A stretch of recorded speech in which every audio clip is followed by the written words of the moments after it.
Hello friends, welcome to Erode அம்மாச்சி சமையல். இது நம்ம வீட்டு சமையல். இன்றைக்கி நம்ம பார்க்க போகிறது ஒரு சூப்பரான எல்லாருக்குமே பிடிச்ச காஃபி தான் பார்க்க போகிறோம். எப்பயுமே வைக்கிற மாதிரி ஒரே மாதிரி இல்லாமல் இது கொஞ்சம் வித்தியாசமாக நல்ல சுறுசுறுப்பை கொடுக்கக்கூடிய நல்ல ஒரு மசாலா காஃபி தான் வைக்க போகிறோம். இது எப்படி நல்ல டேஸ்ட்டாக ஈஸியாக நல்ல டேஸ்ட்டாக எப்படி செய்யலான்னு பார்ப்போம் வாங்க. நம்மளோட சேனலில் சப்ஸ்கிரைப் பண்ணாதவங்க சப்ஸ்கிரைப் பண்ணிக்கோங்க. சமையல் குறிப்புக்கள்லாம் உடனே உங்களுக்கு வேணும்னு நினச்சிங்கன்னா பக்கத்தில் இருக்க பெல் பட்டனை அழுத்தி வச்சுக்கோங்க. அப்படியே ஃபேஸ்புக், இன்ஸ்டாகிராம், ஷேர் சேட்டை ஃபாலோ பண்ண மறந்துடாதீங்க. இதை 3 டம்ளருக்கு 3 ஏலக்காய் போட்டுக்கலாம். இதில் 15 மிளகு போட்டிருக்கேன். கிராம்பு பார்த்திங்கன்னா ஒரு 6 கிராம்பு போட்டுக்கலாம். 3 பட்டை போட்டுக்கலாம். போட்டுட்டு இந்த இடிக்கிற கல் வச்சு நல்லா தட்டிக்கலாம்.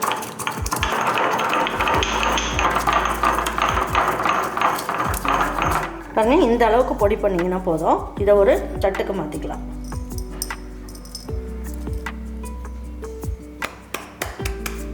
பாருங்க, 2 கப் அளவுக்கு பால் எடுத்துக்குவோம். 1/2 கப் அளவுக்கு தண்ணி எடுத்துக்கலாம்.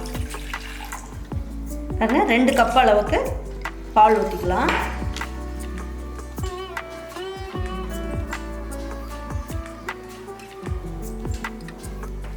பாருங்க, பால் நல்லா சூடாயிடுச்சு. இப்போ நம்ம என்ன பண்ணோம், இடித்து வச்சிருக்க இந்த மசாலா எல்லாத்தையும் போட்டுடலாம். டீக்கு மட்டும்தான் நம்ம என்ன பண்ணணும், இந்த மசாலாவோட டீ தூளெல்லாம் போடுவோம். ஆனால் நீங்கள் காஃபி போடும் போது மசாலாவை மட்டும்தான் போட்டு கொதிக்க வைக்கணும். கலந்து விடலாம். ஆடை கட்டாமல் நல்லா கலந்து விட்டுட்டே இருந்தோம்னா ஆடை கட்டாமல் இருக்கும். பாருங்க, இது நல்லா சைடில் கொதிச்சுக்கிட்டு இருக்கட்டும். அதுக்குள்ளே இதுக்கு நம்ம காஃபி தூள் எல்லாம் போட்டு ரெடி பண்ணி வச்சுக்கலாம். பாருங்க, 3 கப்பு காஃபிக்கு நான் 2 பேக்கெட் அளவுக்கு காஃபி தூள் போடுறேன். நீங்கள் எது யூஸ் பண்ணுறீங்களோ அதையே போட்டுக்கலாம்.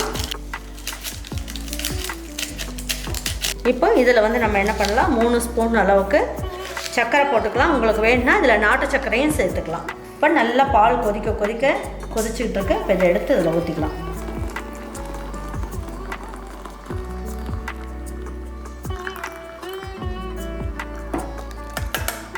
உங்களுக்கு ஸ்ட்ராங்காக வேணும்னு நினச்சிங்கன்னா இன்னும் ஒரு 1/2 பேக்கெட் கூட நீங்கள் காஃபி தூள் போட்டுக்கலாம். பாருங்கள், சூப்பராக காஃபி ரெடி ஆகிடுச்சு. இப்போ எடுத்து கப்பில் ஊற்றிடலாம்.